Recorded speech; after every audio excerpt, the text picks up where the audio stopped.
Hola, mi nombre es Juliana Zapata y hoy vamos a hablar de la Bolsa de Valores de Colombia, específicamente de la renta fija y de sus derivados. En el primer momento vamos a ver qué es la renta fija y cómo funciona. Empezamos con su definición. La renta fija entonces es un tipo de inversión donde desde el principio conocemos la cantidad que nos van a pagar o que vamos a recibir en cada momento. Por eso esta se denomina fija. También esta es la razón por la que la rentabilidad vendría siendo fija desde la emisión de los títulos hasta su vencimiento. Así que, ¿cómo funciona la renta fija? La renta fija, pues entonces existen dos tipos, los que provienen de la deuda pública y los que provienen de la deuda privada. Los títulos de renta fija son activos financieros muy similares a los préstamos bancarios, pero en la renta fija la deuda total se divide en un gran número de prestamistas que compran las proporciones de esa deuda y estos son denominados títulos de deudas o bonos. Parte vamos a ver qué son los bonos. Bueno, los bonos son títulos de deudas, como lo dijimos anteriormente, que generan una obligación de pago para quienes los emiten hasta una fecha de vencimiento específico, ¿cierto? Los inversionistas que adquieren pues los bonos en su emisión están financiando a la entidad emisora del bono. En contraprestación, pues la entidad está obligada a realizar un pago de intereses y a devolver el capital prestado, normalmente en la fecha de vencimiento del título. Para entender un poquito más sobre la definición de los bonos, vamos a hacer una comparación entre bono y acción. Bueno, cuando un inversionista compra acciones, se convierte en el propietario de una porción del patrimonio de la empresa emisora de la acción, ¿cierto? Sin embargo, cuando pues un inversionista adquiere un bono de una empresa, no es el propietario de un patrimonio, simplemente pues recibirá unos intereses por haber prestado el capital sin importar la evolución que tenga la acción de la empresa, este ya se ha convertido en un acreedor. Si la empresa pues llegara a tener problemas financieros, a sus accionistas no les va a pagar dividendos, pues tiene esa opción. Mientras que sí tiene la obligación de pagar los intereses a los poseedores de los bonos. En caso de quiebra, los tenedores de los bonos tienen la prioridad pues sobre las acciones de la empresa y pues sin embargo estos deben tener el debido proceso. En esta parte vamos a ahondar sobre los términos financieros y esto nos ayudará a entender muchísimo mejor la parte de bonos. Vamos a hablar primero de los cupones. Los cupones entonces son los intereses pagados por un bono a su poseedor. Por tanto, la tasa de interés que paga el bono también es llamada una tasa de cupón. Esta tasa de intereses suele ser calculada sobre el valor principal o nominal del bono y los bonos son pagados periódicamente. Típicamente pueden ser de manera semestral o anual. En el segundo puesto tenemos el precio del bono. Suele estar dado en términos porcentuales sobre su valor nominal. Vamos a hacer un ejemplo. Cuando el precio de un bono es de 100 y su valor nominal es de 100.000, quiere decir que en el mercado vale el 100% de su valor nominal. Por acá tenemos el descuento, el bono en descuento. Los bonos pueden encontrarse en el mercado con precios menores o mayores a su valor nominal. En caso de que pues, el bono se encuentre a menor valor, se dice que es un bono que está en descuento. ¿Qué es un bono a la par? Ese quiere decir que el bono está cotizando en el mercado a 100. Y por último tenemos TIR. ¿Qué son las TIR? La TIR se refiere a la tasa interna de la rentabilidad en términos anuales que está pagando el bono a su vencimiento. Teniendo en cuenta pues el precio pagado por él, esta tasa también pues es conocida en inglés como YTM o rentabilidad de vencimiento. En esta parte nos encontramos cómo se clasifican los bonos. Los bonos se clasifican primero de corto plazo, que son estos bonos, todos aquellos cuyo vencimiento se encuentra entre 1 y 3 años. El segundo es de mediano plazo, estos son aquellos cuyo vencimiento ronda entre los 5 años. Y de largo plazo, estos son aquellos cuyo vencimiento es de 10 o más años y en condiciones normales de mercado, los bonos de mayores plazos de vencimiento pagan rentabilidad, que es lo que mencionamos anteriormente, que sería T y R, más altas que aquellos que son de menor plazo, como los de corto plazo o los de mediano plazo. Por acá nos encontramos los que se pagan periódicamente, que ya los mencionamos anteriormente y los explicamos. Y por último tenemos los bonos cupón cero. No pagan cupones y la rentabilidad es obtenida debido a la diferencia entre el precio de compra y el precio de principal, pues al vencimiento del bono. El precio de compra es a descuento. En esta parte vamos a hablar sobre los principales tipos de bonos que existen en Colombia. Bueno, las entidades que emiten bonos para su financiación pueden ser de diversa índole, desde empresas privadas hasta entes gubernamentales como son los municipios, los departamentos o el propio gobierno nacional. En el primer ítem tenemos los bonos corporativos. Estos bonos son títulos de deuda privada emitidos por empresas que buscan una financiación bajo una alternativa diferente a los créditos bancarios, entre muchas otras. Y los plazos de estos bonos corporativos pueden ser muy variados y pueden llegar hasta plazos de 30, 40 o 50 años. Por otra parte tenemos los convertibles en acciones. Estos normalmente pues se realiza la conversión en el momento del vencimiento del bono, donde el inversionista puede ejercer la opción de convertibilidad o simplemente tomar el pago del principal más el último cupón. A este tipo de bonos se le conoce como un bono facultativamente convertible en acciones. En el tercer ítem tenemos los títulos de deuda pública interna. Estos títulos son títulos también de tesorería, tenemos principalmente, que son uno de los principales mecanismos de financiación interna del gobierno nacional, y estos fueron introducidos buscando reemplazar los títulos de ahorro nacional y también los títulos de participación, así como para ser pues utilizados en la financiación de las operaciones propuestas. Tenemos también los test clase A y los test clase B, gracias pues a la ley que acabamos de mencionar. En esta parte tenemos los test clase A y los test clase B. Primero vamos a hablar sobre los test clase A. Estos fueron utilizados para cubrir el pasivo existente con el Banco de la República y para sustituir a su vencimiento pues la deuda contraída en OMAS, que significa operaciones del mercado abierto, a través de los títulos de participación creados por una base de resolución. Por otra parte tenemos entonces los test clase B, que estos son títulos con un pago de cupón anual vencido y amortización del principal al término final del vencimiento. Actualmente solo se emiten títulos de esta clase y estos títulos son destinados a la financiación de la nación y para cubrir pues una serie de objetivos. Y por último tenemos los títulos de una deuda pública externa. Estos títulos pues se refieren a aquellos títulos cuya obligación es contraída con inversionistas en el exterior. Este tipo de títulos son colocados y negociados en mercados internacionales. Los principales títulos de deuda externa colombiana son los siguientes: TES Global y bonos globales. ¿Qué es un TES Global? Estos bonos pues de este tipo son del exterior con denominación en pesos colombianos.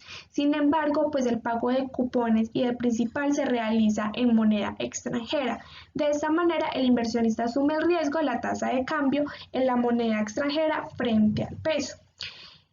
Por otra parte, pues entonces tenemos los bonos globales, como lo mencionamos, y este tipo de títulos son de características similares a la anterior. Sin embargo, su denominación se encuentra dada en la propia pues, moneda extranjera, una moneda en la cual se realizan los pagos. Normalmente pues son colocados y negociados en mercados como los Estados Unidos o también en Europa. Vamos a ver cómo se negocian los bonos. Bueno, dentro de una emisión de bonos confluyen actividades de diversos agentes participantes.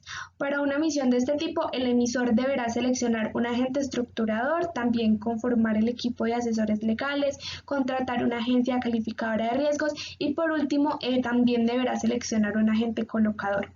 El agente estructurador normalmente pues es una banca de inversión y es quien se encarga de realizar todos los análisis de tipo técnico, también diseñar el título, construir el prospecto de colocación, documento base de todo el proceso y finalmente pues realiza también la oferta. La agencia calificadora, como se detallará en algún momento, pues es la entidad encargada de medir todos los factores cualitativos y cuantitativos, tanto del título a emitir como de la entidad emisora, y para calificar el título y recomendar o no su emisión. El agente colocador, por último, es quien se encarga de comercializar los títulos, y la colocación se puede realizar bajo tres modelos, que serían underwriting en firme, también puede ser underwriting garantizado y underwriting al mejor esfuerzo. Vamos a empezar a hablar de underwriting en firme. Pues es el cual la gente coloca y se compromete a comprar todos los títulos de la emisión para después venderla al mercado. Como se puede apreciar en lo anteriormente dicho, el colocador asume todo el riesgo de la emisión. Tenemos underwriting garantizado, que pues el agente colocador se compromete a comprar la parte de emisión que no logre colocar en el mercado. Y por último, el underwriting al mejor esfuerzo, que se trata el proceso en el cual el colocador hace todo el esfuerzo posible por colocar todo lo posible de la emisión en el mercado. Por último, de los bonos vamos a hablar de cómo se forman los precios de estos. Bueno, los precios de los bonos dependen de los movimientos de las tasas de intereses y de la apropiación de los inversionistas sobre el riesgo del crédito del emisor. La relación entre sus precios y las tasas es inversa, es decir, cuando la tasa de interés sube, los precios bajan, y cuando la tasa de interés baja, los precios suben. Y esto es de extrema importancia a la hora de invertir. Ya pasamos a la segunda parte, que es hablar sobre los derivados financieros. ¿Qué son los derivados financieros? En términos generales, un derivado es un acuerdo de compra-venta de un activo determinado en una fecha futura específica y a un precio definido. Los activos subyacentes sobre los que se crea el derivado pueden ser acciones de títulos de renta fija, divisas, también tasas de intereses, índices bursátiles, entre muchos otros más. Los instrumentos derivados pues han surgido debido a la necesidad económica, y por otra parte pues debido a la ingeniería financiera pueden llegar a ser pues tan complejos como se quiera. Los principales tipos de instrumentos derivados son los siguientes: forwards, futuros, opciones, swaps. Y pues existen varias formas de clasificar los instrumentos derivados que vamos a ver a continuación. Esta clasificación sería, bueno, entonces, de acuerdo a su subyacente, que sería renta variable, de tasas de intereses, entre otros. También tenemos de acuerdo a su complejidad, que sería de manera general, pues entrarían los derivados básicos, o plain vanilla, que serían los derivados exóticos, y los derivados estructurados. Tenemos de acuerdo pues al tipo de mercado en el que se negocian. Estos pues nos referimos a que si pues transan en bolsa o en mercado extrabursátil. Tenemos los estandarizados, que serían son los negociados por medio de bolsa de valores. Estos eliminan los riesgos de contraparte y debido a la cámara de riesgo central de contraparte y liquidez constante. Los contratos pues tienen características definidas que no pueden ser alteradas, de ahí pues el nombre a estandarizados. Y tenemos los no estandarizados, que estos son los negociados fuera de la bolsa, y que pues en este tipo de derivados pueden existir riesgos de contraparte. Los contratos pueden ser hechos a la medida del cliente y pues no operan por un sistema transaccional. ¿Y cuál es la importancia que tienen los derivados en los mercados financieros? Bueno, pues es que estos complementan los mercados financieros y permiten su desarrollo. Pues su presencia permite que la negociación de activos subyacentes se intensifique, generándose así una mayor liquidez. Este incremento de la liquidez pues contribuye a que los precios de los activos sean muchísimo más justos y también transparentes, ya que pues la aparición de muchos compradores y vendedores permite que la ley de oferta y demanda impere en el mercado.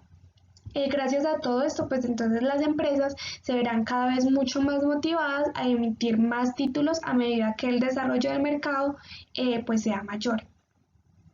Entonces, ¿qué usos le podemos dar a los futuros? Bueno, a través de los futuros podemos, primero, para cubrir, ¿qué es esto? Podemos eliminar o minimizar los riesgos de pérdida en nuestras inversiones. Es decir, pues si un inversionista tiene compradas acciones de una empresa determinada y tiene la percepción de que en los próximos días el valor de esta acción descenderá, pero no quiere despedirse de ella porque pues desea recibir los dividendos, puede vender contratos futuros de una acción para que pues de esa manera el dinero que se pierda en las acciones se gane con los futuros y el efecto se contrarresta. Al mantenerse pues comprado en acciones en el momento de pago de los dividendos, este los recibirá. Y pues cuando ya quiera deshacerse de la cobertura, este solo bastará con cerrar la posición de futuros. Cuando se habla de especular, se hace referencia a la intención de obtener una utilidad a partir de la fluctuación de los precios de un activo. Y por último, hablaremos sobre para arbitrar. Se trata de obtener una utilidad sin riesgo debido a las imperfecciones de los precios en los mercados. Pues recordemos que los contratos futuros dependen de un activo subyacente, por lo que el comportamiento deberá ser similar al comportamiento del subyacente. Y por último, vamos a hablar de qué es el futuro OIS. Los futuros de OIS son contratos cuyo activo subyacente es la composición durante un periodo específico de las tasas IPR calculadas y publicadas por el Banco de la República. Estos futuros son la herramienta idónea para gestionar el riesgo de la tasa de intereses de corto plazo. Tenemos los futuros TRM, que son futuros sobre tipo de cambio, y ese tipo de futuros permite obtener beneficios de las fluctuaciones de la tasa de cambio peso-dólar. Es muy utilizado por los importadores y exportadores para cubrirse ante las variaciones de dólar. También pues se usa fuertemente para la especulación, ya que pues al detectar la tendencia que tome la TRM, que es la tasa representativa del mercado, se puede lograr beneficios sin importar pues si es al alza o a la baja. Los futuros sobre renta variable. Estos son pues instrumentos financieros mediante los cuales se puede posicionar pues a la alza o a la baja en acciones individuales. Los futuros sobre acciones son operaciones estandarizadas a plazo. Son también pues como un compromiso de compra-venta a una fecha futura y pues el desembolso total del precio de compra o la entrega de las acciones solo se produce si la posición se lleva pues a un vencimiento. Si bien son operaciones a plazo, usted puede cerrar la posición en cualquier momento antes del vencimiento. Y por último tenemos los de renta fija, que estos se dividen en dos grupos, que primero tenemos la parte A, que son futuros de TES, de bono nacional o canasta entregables, que pues este tipo de futuros es un contrato que tiene como subyacente un conjunto de bonos TES, clase B, tasa fija, que es como lo dijimos anteriormente, lo explicamos al principio. Y tenemos los futuros de test de referencias específicas. Estos pues son contratos de futuro sobre títulos test de referencia específica. Tienen como activo subyacente cada uno de los títulos test clase B, tasa fija, en pesos que poseen diferentes vencimientos. Y ya para terminar, muchísimas gracias por ver el video.